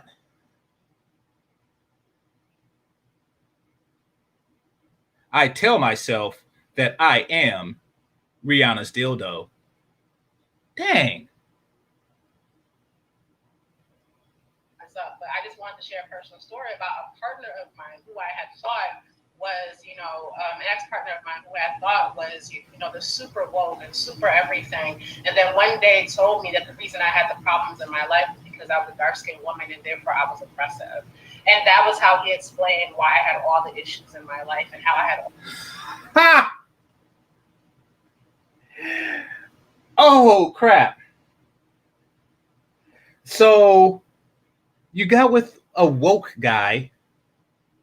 And it's funny because, you base his value on his wokeness. And one day he said, you're dark skinned and super aggressive. I mean, I hate it when you only get one side of the story. I'm pretty sure that his side of the story was, you was throwing plates at him. And he said, stop being aggressive. You're behaving like a dark skinned stereotype. But you told the story different because the things you tell yourself is a lot different than what society sees. You see, society actually sees what happens.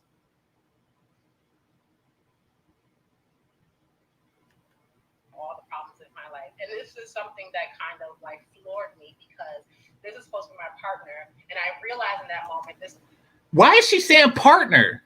It was your boyfriend. Stop saying partner. Why are they so weird?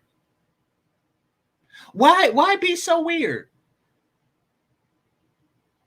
Okay. Self-care to Black women isn't diet and exercise. It's telling yourself you look good without changing anything. Absolutely. It's actually genius. Absolutely. Absolutely. I'm just going to tell myself I have a six-pack. And I'm going to continue to do that. And then I'm going to actually behave as if I have one. And then when society says, that's not a six-pack, I'm going to get confused and I'm going to have a psychotic episode.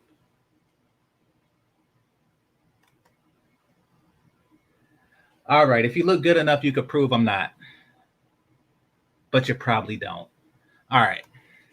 Man does not value me. So how do I navigate relationships, romantic relationships, and life in general if somebody is going to simply assume because of my skin color and that I am a problem, and if only if I lighten my skin, I have a good...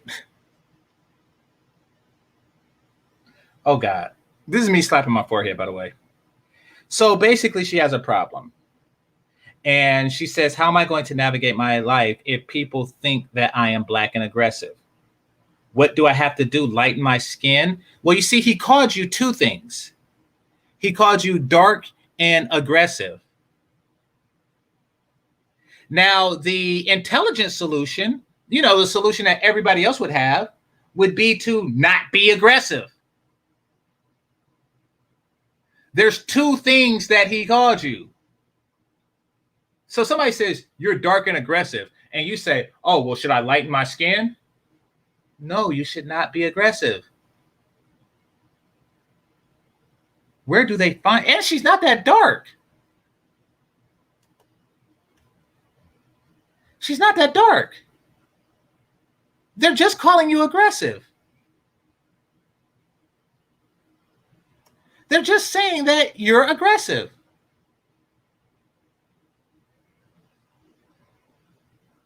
Which is actually what he probably said. You just threw the word dark in there.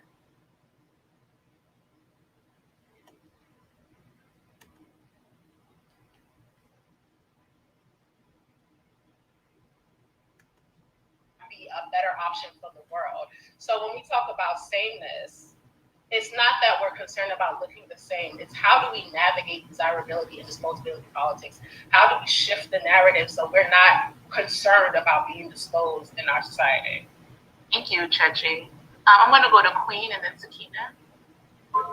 Yeah, so Chechi, thanks for saying those things, because I think a lot of times when we have these conversations, and I'm not saying that's what anyone was doing, but that's just usually how people interpret it, as if we are critiquing people who get surgery and saying that they don't love themselves, and that's not always the case. Like, women are trying to... They're being very, very, very particular and not insulting people who get surgeries. Survive. Women are trying to survive in a world that where patriarchy says you ain't shit. Patriarchy. It's the patriarchy. It's the patriarchy. Oh gosh, I gotta hear this. From jump, you know what I'm saying? So it's like, I think it's important to remember that this is a survival tool. This is why it is currency. This is why when women get into entertainment spaces, they do start to do things because they get more money for it. And I think it makes more sense to critique those systems that tell women and girls that you're not worth anything until you do those things. Not look at... So you're complaining that the system, the patriarchal system, is beauty-based. And yes, in a patriarchal system, which is really the only system that I know that functions, a woman's currency is her beauty. And you're not willing to embrace your poverty just yet. And your response is to critique that system. Well, critique it all you want. I mean, and you can try to change it all you want, but the alternative won't be better for you.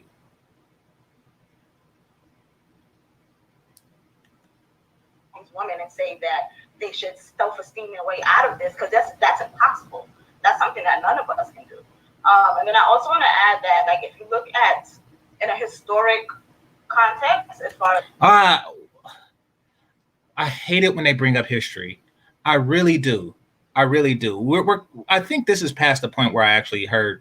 So, you know, this is all going to be new. But I hate it when they bring up history. Whenever they bring up history, it's going to be something really, really bizarre.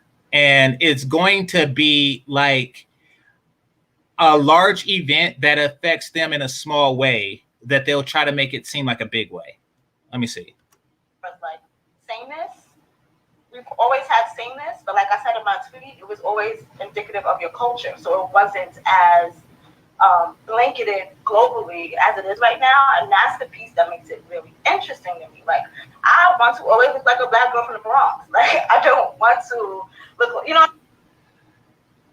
Okay. I've often said that if I am found dead in New York, it means that I died somewhere else and was dragged there. I've always said that.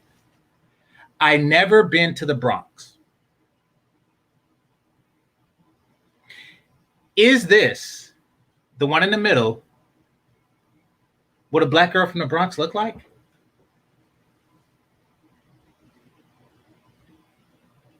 Is that what they look like? And she says that I always wanted to look the way that I look. Okay, you look the way you look. So you got your wish. You look like you want to look. But yet you're complaining. And I think that what you really want is you want to look the way you look, but have people treat you like you look the way others look. Like, I want to look the way I look, but I want people to treat me if I look like Chloe Bailey. Chloe Bailey is fine. God damn.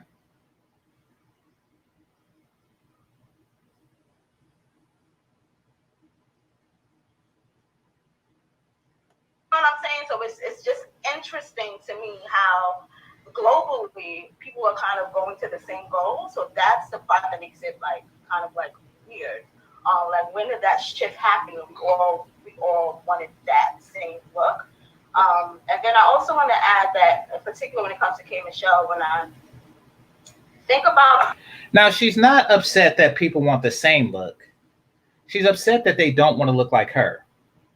Because if she say I look like a black girl from the Bronx, then you're saying that black girls from the Bronx looks the same. So it's not a matter of sameness. It's a matter of because they look the same now.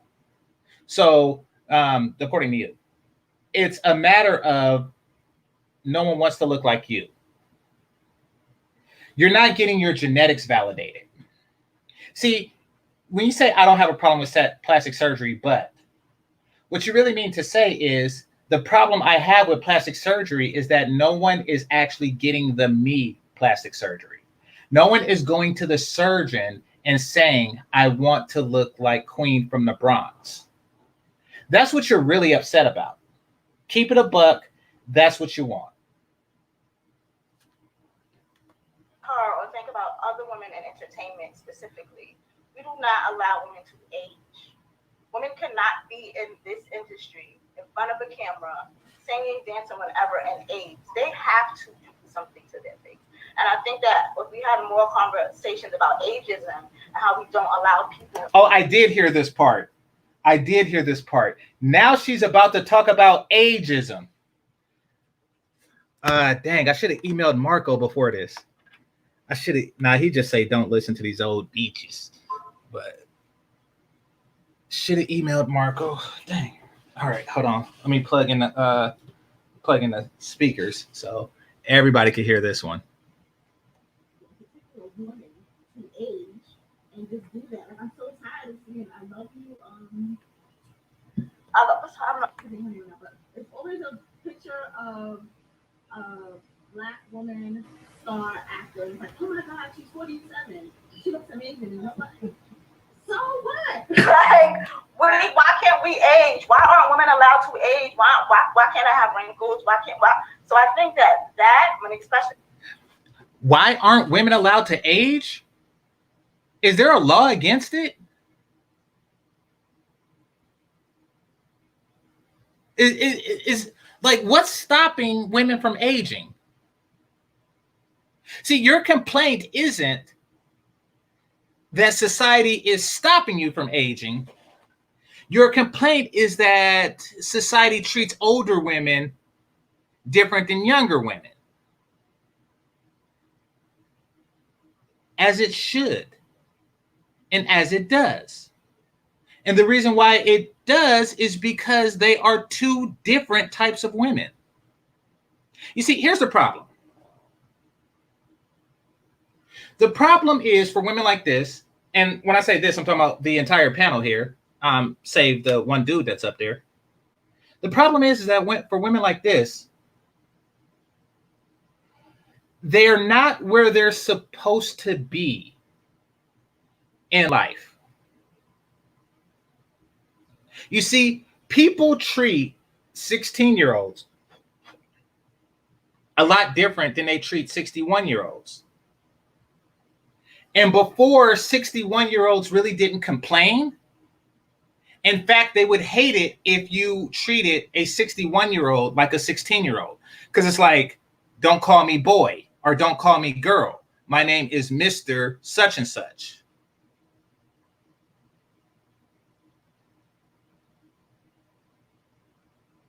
So it was a different time because there were good qualities. That's the thing. There were pluses to being an older person back then for both men and women. You got a different type of respect from society. You get the respect of a mother, grandmother, community, participant and leader. And I'm not talking about this woke crap. I'm talking about, when they donated to churches, or when they paid the little boys to mow their lawn and stuff like that. There was a certain type of respect that came with age. There was a certain amount of deference that the older had over the younger. Now that doesn't really exist, and that's because people aren't doing the things that 40, 50, 60-year-olds used to do.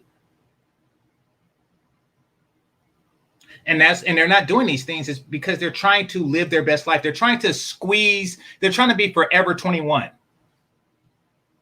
And she's upset that society is not treating her as if she's 21. That's what ageism is to her. That's like me saying, how come the Army recruiter doesn't come my way anymore? Because I'm not 17 and I'm not in high school. Yeah, society is going to treat me different. How come when I walk past the Air Force office, they don't try to reel me in anymore? Like, oh, they see that I'm not in that stage of my life any longer.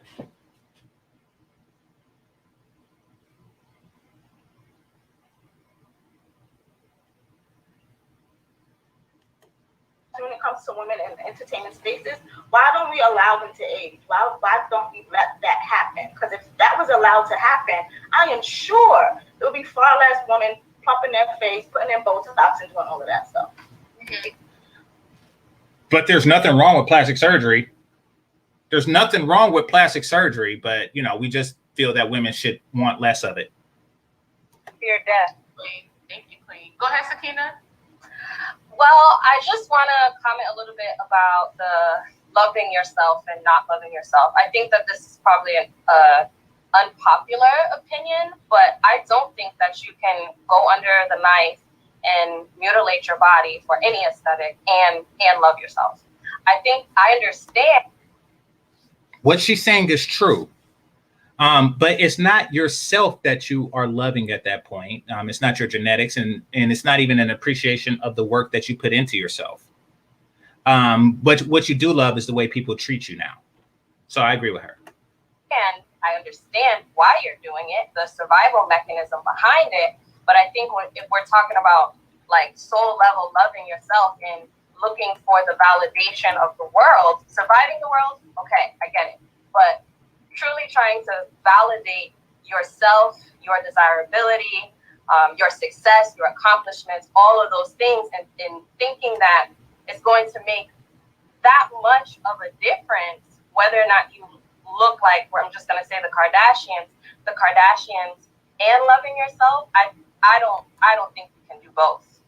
I don't think it's popular, but that's really how I feel. I think if you loved yourself, you would be okay accepting yourself as you are, making changes if you want to, but I'm always concerned about the long-term effects. What happens when that's not the aesthetic anymore, right? What happens when, everything just changes and say, well, you need to look like this now, you need to look like that. Well, you can't make That is true. Styles change. She's actually speaking some facts here. I have to give that to her. Saying the surgery. That's what I think about. Thank you, Sakina. Dr. Donna, and then Aisha. Thank you for bringing that into the space, Sakina. I have a love-hate relationship with that myself, just because there's this idea that, oh, like you're supposed to, like has been said, you're supposed to self-love your way out of all of this stuff, when self-love, self-esteem, all of this, none of it is built in the bubble. Wait a minute. What? I say hit the like button and 2 people hit it. Hit it more. What are you doing? What, 2 people hurt you? All hit the like button more than you hit it before. It goes up when, damn it. Built in context with others. So how others, your first others being possibly your parents or caregivers, whoever, who is within your immediate space, how they like on you becomes indicative of how you like on you, how you self-esteem on you. And if they don't value certain things, they can't teach you to value something that they don't. So I hear you, and I would add or expand it to say that I think there's and I said this before, there's levels to this shit, right? So I can love myself this much. That can be filling.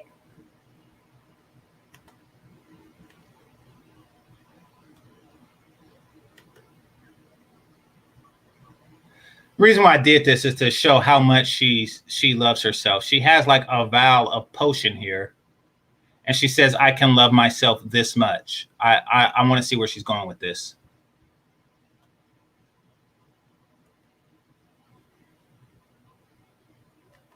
And beautiful and great. But one day I might upgrade to loving myself this much. And this does not feel.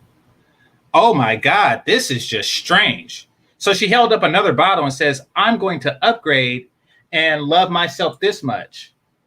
What in the world? Like, I love myself a number 8. And then you wake up in the morning and say, you know something, I'm going to give myself a promotion. I'm going to increase the amount of love myself to 18.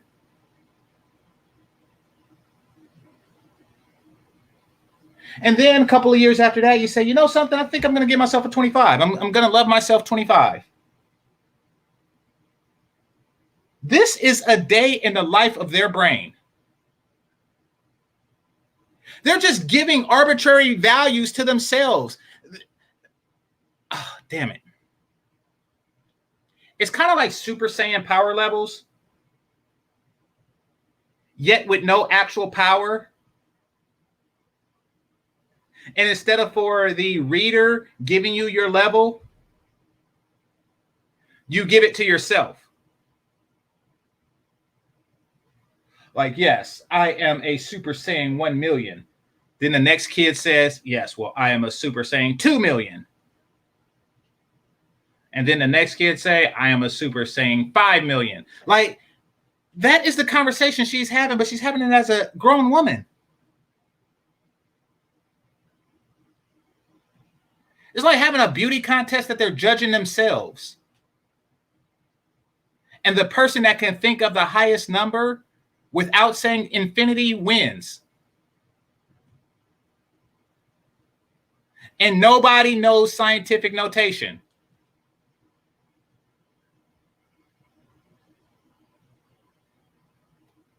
This anymore, which also means that I can't accept this level of love from other people anymore. So I think that it's a both and, it's not an either or. And I think that it also is just super scary, because the idea that you're supposed to just love yourself out of it is problematic as fuck, because you cannot just self-love your way out of it, when the reality is that the love that you have for yourself, the self-esteem that you have, all the self stuff starts with others before it actually starts with you. So finally, she got something right.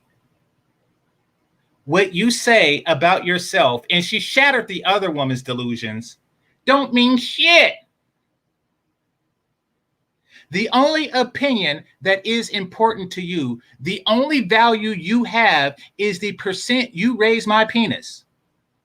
I'm glad that you've come to that conclusion. That is your value. That is your worth. You can't just give yourself arbitrary numbers and say that's what it is. No, the only number that matters is the percent of erection you give me. Period.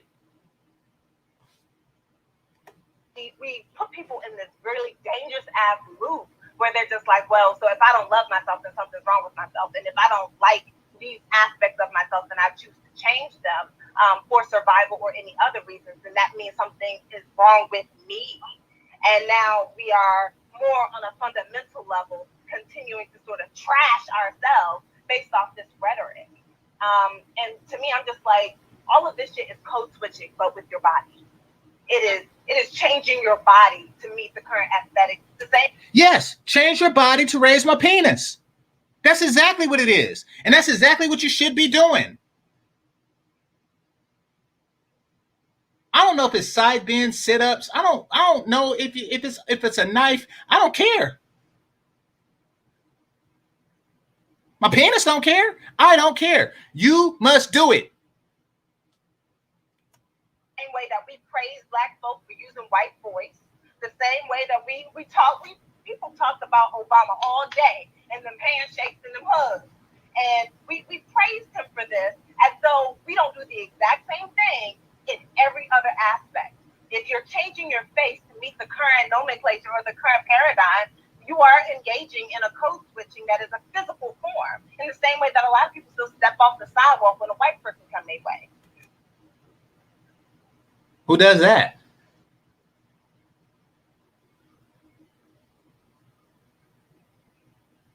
Like, who does that?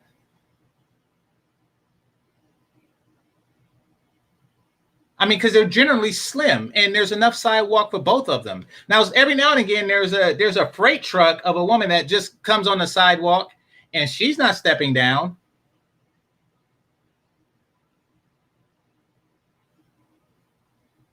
Like, I think that's the only reason why you step down is either like a vicious looking dog or a really big woman.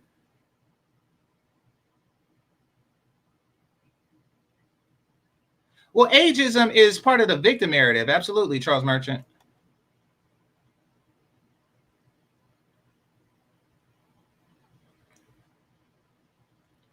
So That's crazy. I think that's dangerous territory of what you said. I hear what you're saying. I understand what you're saying. And I still think that shit is hella dangerous. And probably not something to be said on a global context, because so many people get blamed for not loving themselves as though they're supposed to develop it in a bubble. I do think there's an element of like breaking out of the matrix though, to I don't know, like, because for me, the more when I look at social media and partake in mainstream things, I end up feeling a certain type of way about myself. And I would say since when I was 17 until now, I'm 33, I decided like, this is not me. This is not what I like. I'm not into these mainstream things. She's 33. Look at the top right corner. 33 is her age. Okay. And it really helped me develop the nerd side of myself, loving myself, and not really holding myself to these standards that I knew I could never meet. But it's also very lonely. It's very insular. So I will say there is a level of breaking out of the matrix to find freedom within this conversation. Go ahead, Aisha. I have no idea what she's talking about. Like, according to her, it took her 33 years to realize that she's a nerd and she's lonely all of a sudden. It's like her friends just left her on her 33rd birthday. I don't know what her situation is. That's bizarre. Oh, what I clicked? Oh, okay, apparently.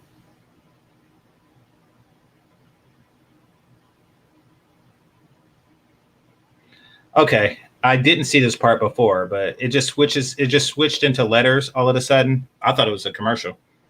It just switched into letters all of a sudden, and this is what those letters say. there are still people and organizations who are on a mission to make sure Black and brown people aren't allowed to vote. How are they doing this? Really? This is really a victim narrative that they're trying to portray. I mean, like, is there a person out there that wish that we couldn't vote and probably is taking actions, probably, you know, is just talking to his neighbor Cletus on how to do it? Yes. So this statement is true. I'm pretty sure that there exists somewhere a person that wished that we couldn't vote. Is this a national problem or crisis or even worth mentioning? No. Are you going to blow this out of proportion to say that I'm a continued victim, therefore you shouldn't have a beauty standard? Very likely.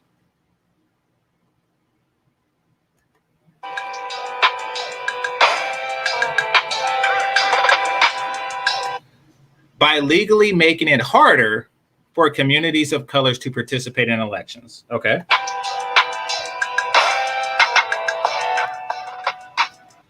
Across the country, there are 361 bills in 47 states legislatures that have been introduced to restrict access to voting and the polls, particularly in marginalized communities and communities of color. Okay.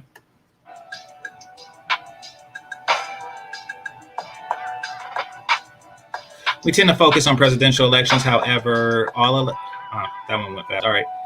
Let's see. It is important that we all do our part in voting in local and primary elections. Yeah, I agree.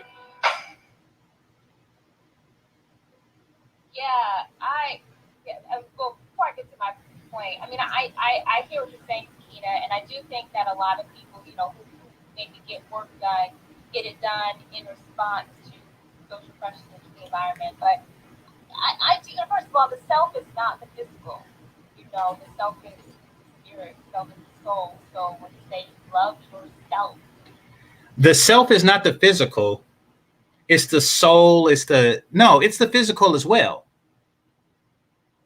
When I say I hurt myself, you know, like if I get a splinter or something, I'm referring to the physical. What are you talking about? This is the one in the middle right.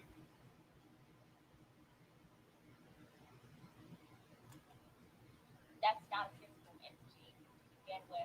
And, you know, I have a Invisalign right now. I had just pop up camera and take it out so I can talk properly.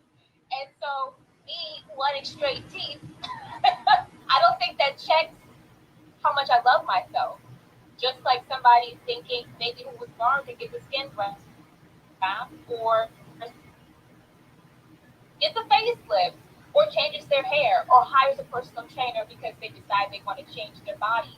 And so if all those things are acceptable, who's saying no shopping is acceptable, breasts are acceptable, are they done because there are people who've been fed the grand delusion of anti-Blackness and have learned to hate themselves? Oh, absolutely. But is it?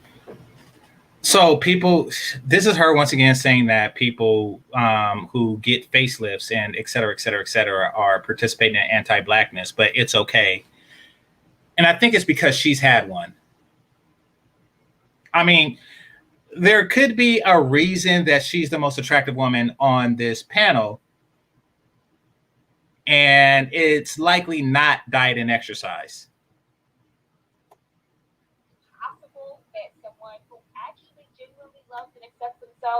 They still want to get work done, whether it's cosmetic work or alter the way that they physically appear. I very much think it's possible, and I have examples of people who I think are profound women and strong women who, you know, who have done things to themselves, whether it's orthodontic work or other work included. So I mean, I think we can agree to disagree on that one. One thing I wanted to say about social media is that I think we've always known that beauty capital has existed, erotic capital has existed. There was this story in the New York Times about the uptick in people turning to what's that for like digital sex work, OnlyFans. And so there was this one woman, and she's pretending like she don't know what OnlyFans is. You know what OnlyFans is. You know. Like, what do you call that? That thing? Oh, OnlyFans. Yeah. Okay. Had made, she said, I have more money than I know what to do with. I'm paying other people's bills now. I'm paying other people's car notes. And there was another woman that was like, I'm still struggling. I can't make it. So for the first time, we have this way of actually quantifying beauty capital. And I think that's what the social media does, whether it's in terms of likes and follows or DMs or actual brand deals. What she say is true. And that's what the complaint is. See, before these chicks were, just a black chick from the Bronx. And then they went online to quantify their social capital. And what they found is that a black chick from the Bronx that looked like the chick in the middle don't have much social capital. Hit the like button.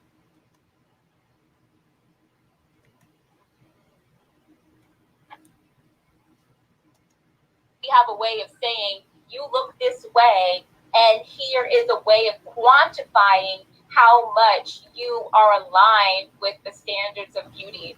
And also on top of that, social media is intensifying the pressure.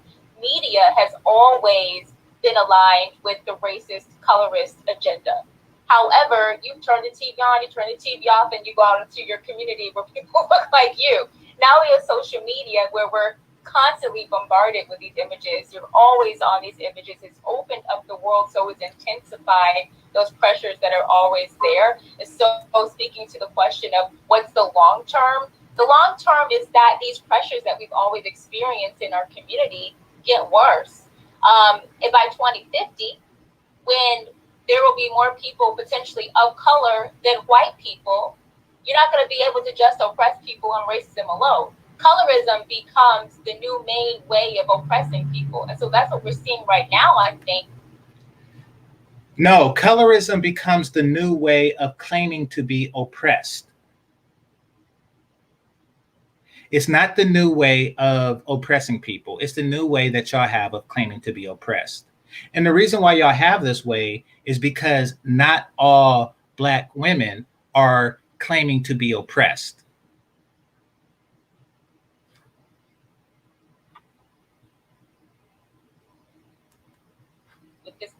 Bigger uptick in anti-Blackness, we're seeing colorism really become that nuanced way that, to quote Kev on stage, we carry the white man's water for him. It's becoming that predominant way that we oppress people, and one way is through social media. And there will be repercussions outside of, number one, just mental health.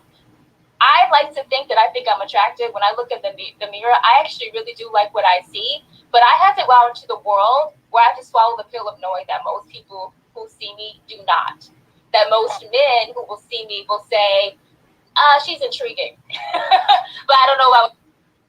Why is she? Okay. So we're at the 2-hour mark. And we're exactly 38 minutes in. So somebody remind me, I'm going to cover the rest probably tomorrow. Or not the rest, but I'm going to cover maybe another 38 minutes. Well, that will be the rest. So yeah, I'll cover another 38 minutes tomorrow because this is a hour and 13-minute video, and I haven't seen the whole thing. I'm curious what they're going to say. I'm be honest with you, but this seemed to get weirder and weirder. All right. That being said, want to thank the Cash Apps and Super Chats, managers and moderators, those who are listening silently, and those who participate in the chat. Make sure you hit that like button on your way out. And remember, this is Game Changer 00100. Game over. Peace.